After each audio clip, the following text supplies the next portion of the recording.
Hello friends, good afternoon అందరికీ. ఏంటి అందరూ లంచ్ చేసి హ్యాపీగా ఏసీలో చిల్ అవుతున్నారా? మేము చూసారా ఇంట్లో చిల్లింగ్ సరిపోలేదన్నట్టు ఉడా పార్క్ వచ్చి మరీ చిల్ అవుతున్నాము. మరీ అంత వేడిగా అయితే లేదు అండ్ అంత చల్లగా కూడా లేదు. పిల్లలు ఎప్పటి నుంచో గోల్ పడుతున్నారని చెప్పి తీసుకొచ్చాను. వాళ్ళైతే గేమ్స్లో చాలా బిజీగా ఉన్నారు.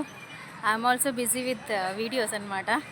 వాళ్ళు ఆడుకుంటుంటే వీడియోస్ చేస్తున్నాను. లంచ్ అయితే అయిపోయింది. సో నెక్స్ట్ గేమ్స్ అయితే ఆడుతున్నారు.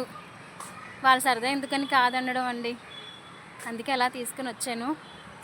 ఆడుకున్న తర్వాత వాళ్ళు ఎక్కడికంటే అక్కడికి, నెక్స్ట్ బీచ్ అని అంటున్నారు, చూద్దాం. Bye friends.